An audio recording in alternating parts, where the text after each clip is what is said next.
조합제TV 시청자 여러분 안녕하십니까. 2020년 3월 26일 국회의원 공천자 등록이 시작되는 날이고 천안함 폭침 10주년이 되는 날입니다. 역시 정치에는 마지막이란 말이 없다는 이야기가 맞습니다. 김종인 씨를 황교안 대표가 오늘 오전에 찾아가서 선거대책위원장직을 맡아달라고 부탁을 했는데 김종인 씨가 수락을 했다고 미래통합당에서 발표를 했습니다. 박형준 공동선거대책위원장과 신세돈 공동선거대책위원장은 국회에서 오늘 오전에 김 대표께서 통합당 선대위에 합류하시기로 결정하셨다. 선거대책 관련 총괄 역할을 하기로 하셨으며 오는 일요일부터 공식 업무를 시작한다.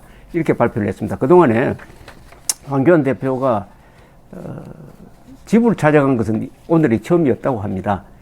그래서 결정이 되고 황교안 대표는 종로구 선거에 집중하기로 했다는군요. 이 김종인 선대위원장이라고 불러야 되겠습니다. 이제 앞으로 김종인 총괄선대위원장, 김종인 위원장 이렇게 불러야 되겠습니다. 김종인 위원장 조금 어울리는 명칭 같아요.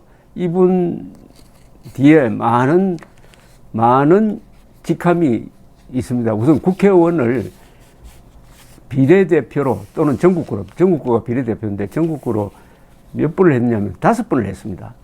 그리고 지역선거에 나서서는 한 번 떨어졌어요. 비례대표 한 번 하기도 힘드는데 5번 했다.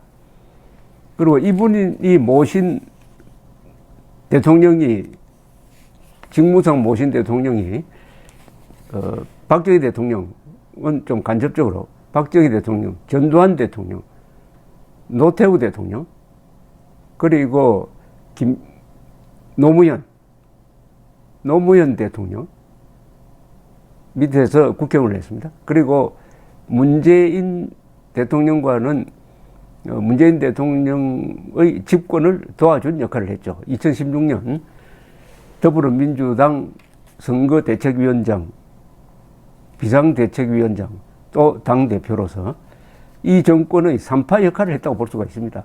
2016년 선거에서. 그래서 이분을 이야기하려면 상당히 길어요. 이분에 대한 나무위키의 이 자료가 8페이지나 됩니다. 1940년생입니다. 그러니까 원래 한국 나이로 40이죠. 80이죠. 80. 한국 나이 81세로 봐야 돼요. 81세. 만으로 80세. 아주 가계가 아주 유명합니다. 초대 대법원장을 지내신 김병로 선생의 손자입니다. 김병로 선생은 법조계에서 아주 존경을 받습니다. 이승만 대통령도 대법원장을 아주 깍듯이 예우를 했고, 이 김병로 선생은 또 정치인이기도 했습니다. 법조인이기도 했지만 정치인이기도 했고, 정치에 몸을 담기도 했는데, 이 김종인 씨의 부친이 일찍 돌아가시는 바람에 이 할아버지 할머니 손에서 자랐다고 합니다. 그리고 1960년대에 일찌감치 김병로 선생의 비서 역할을 하면서 정치를 견눈질하기도 했다. 이렇게 기록이 되고 있습니다. 이분은 외국어 대학교에 다니다가 그 다음에 독일로 유학을 갔죠. 독일에서 공부를 했습니다. 그리고 정치에 데뷔하기 전에 서강대학교에서 경제학 분야의 교수로 했습니다. 그때 박정희 대통령이 추진하던 의료보험에 일정한 역할을 했다고 본인은 이야기를 하고 있습니다. 그러나 의료보험은 박정희 대통령, 당시에 신영락 보사부 장관, 당시에 주무과장인 김종대 씨, 이 세 사람이 중심 인물로 보면 되겠습니다. 김종인 씨가 정치나 이런 데 전면에 나선 것은 전두환 대통령과 관계 있습니다. 전두환 대통령 신군부가 12.12 사건과 5.17을 통해서 집권한 1980년 5월에 국보위라는 걸 만듭니다. 이 일종의 이제 혁명위원회죠. 국보위가 실권을 가지고 국보위 상임위원장이 전두환 당시 국군보안사령관이 됩니다. 그때 국보위에 김종인 씨가 참여를 함으로써 말하자면 신군부에 의해서 발탁된 거죠. 그리하여 전두환, 노태우 두 정권 밑에서 아주 중요한 일을 맡습니다. 국보에 참여했다가 나중에는 전국구 국회의원을 하고요. 그 다음에 노태우 대통령 시절에 보사부 장관을 합니다. 그리고 노태우 대통령 시절에 경제수석을 합니다.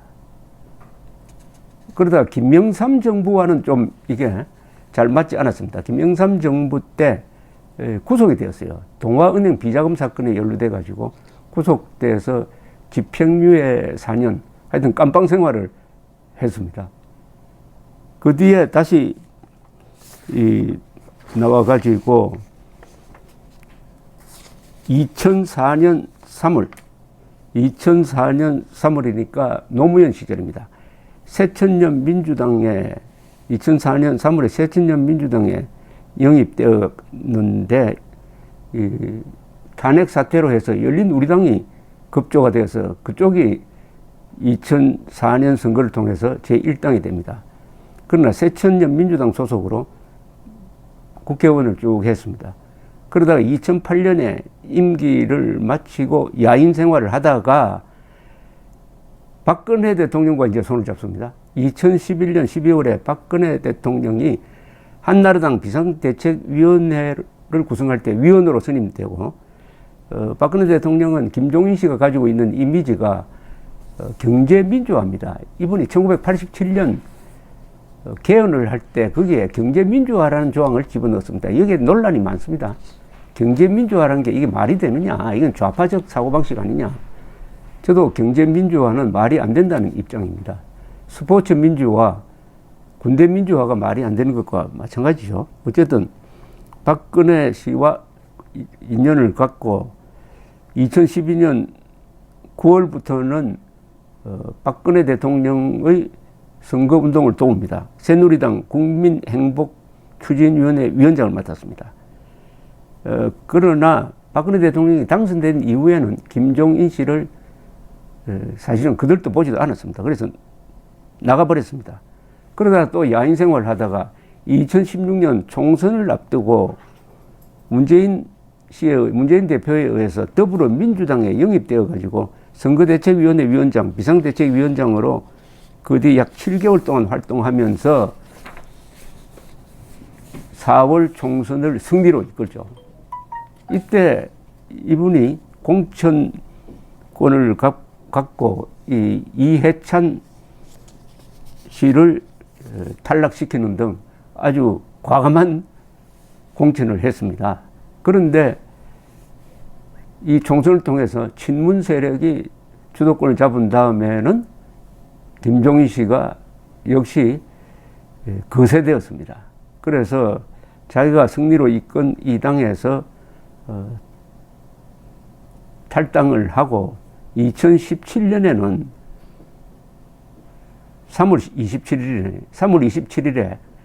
27일이니까 3월 10일에 박근혜 대통령 탄핵이 결정되었습니다. 이제 바로 총선 체제로 들어가는데 3월 27일 대선 출마를 기정사실화하고 4월 5일에 대선 출마를 선언을 합니다.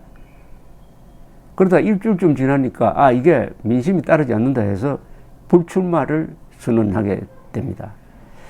그러다가 2017년 4월 30일 갑자기 이 안철수 대통령 후보를 지지한다고 선언을 합니다. 그 대신 대통령이 되면은 김종인 씨가 내각 구성권을 갖게 된다. 그런데 이 무렵 한때 안철수 씨가 문재인 후보보다 앞선 여론조사에서 앞설 때가 있었습니다. 바로 그 무렵이었습니다. 그러나 홍준표 후보가 나와서 표가 분산되면서 문재인 후보가 큰 차이로 이길 것 같이 보이니까 안철수, 홍준표, 유승민 후보를 모아서 반문재인 연대를 구성하려는 그런 움직임을 보였으나 성공하지는 못했습니다. 이 정도가 이분의 기록인데, 우선 모셨던 대통령이 한두 사람이 아니고 박정희, 전두환, 노태우, 그리고 노무현 대통령 모셨다고는 볼 수 없겠습니다. 그리고 간접적으로 박근혜 대통령, 그리고 문재인 대통령의 집권을 도왔고, 그 다음에 5번에 걸쳐서 비례 국회의원을 했고, 한 번은 낙선했고, 감옥에도 가보고, 좌우를 넘나들기도 하고 하던 사람이 황교안 대표의 간곡한 요청을 받아서 우파정당, 한때 어떻게 보면 토사구팽 되었던 정당이죠. 거기에 다시 돌아와서 이제 23일 남은 이 선거를 지휘하게 되었다. 이제 어떻게 전개될 것인지 아주 흥미롭습니다. 23일이 아니군요. 얼마 남지 않았거든요. 그러니까 20여일 남았습니다. 20일. 오늘이 26일이니까 15일까지 20일 정도 남았습니다. 20일 정도 기적을 만들어낼지 아주 주목되는 바인데, 어쨌든 김종인 씨가 하나 유리한 게 있어요. 김종인 씨는 뉴스를 만드는 사람입니다. 뉴스 메이커입니다. 김종인 씨가 한마디 하고 누구를 만나고 하면은 그게 기자들에 의해서 뉴스화됩니다. 이게 이 사람의 가장 큰 강점입니다. 아무리 좋은 정치인이라도 훌륭하고, 그리고 반듯하고, 그리고 학식이 있고 인격적으로 성숙되고 한 정치인인데, 이게 뉴스를 만들지 못하는 정치인이 있습니다. 그러면은 스타성이 있느냐 없느냐가 중요하죠. 뉴스를 만든다는 것은 스타성이 있느냐 없느냐. 스타성이 없으면은 큰 정치인은 될 수가 없습니다.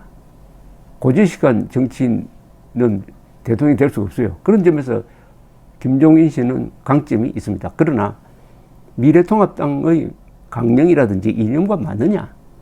미래통합당은, 특히 황교안 대표는 시장경제의 원리, 자유민주주의 원리를 강조하는 사람입니다. 특히 이번에 요사이 이 문재인 대통령이 위기 극복이라고 해가지고 50조, 100조 막 뿌리는 데 대해서 상당한 비판을 하는데, 김종인 씨도 과연 그런 생각이 있느냐?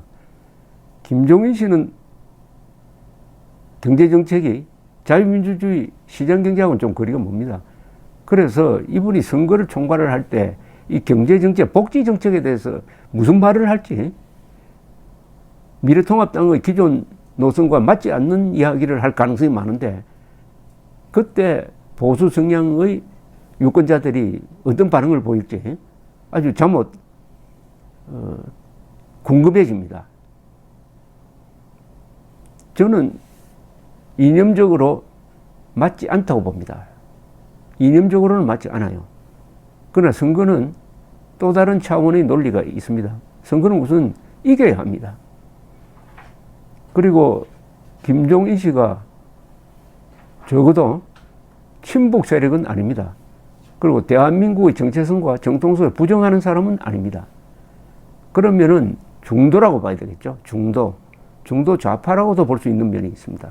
그렇더라도 지금 문재인, 김정은 세력과 대한민국이 대치하는 이런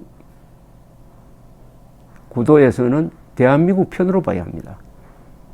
그런데 이분이 대한민국 편의 한 일원으로 참여하는 것이 아니라 대한민국 편의 대표로서 지금 전투를 치르게 되어 있습니다. 그때 있을 수 있는 어떤 논리적 모순, 이념적 어떤 부조화 같은 것도 예상이 됩니다. 하나 확실한 것은 김종인 선거대책위원장의 등장으로서 이번 선거판이 활성화되고 흥미진진하게 되었다. 이 점에서 이미 상당 부분 성공하고 들어간다 하는 그런 인상을 받았습니다. 하여튼 흥미로운 분입니다. 재밌는 사람입니다. 감사합니다.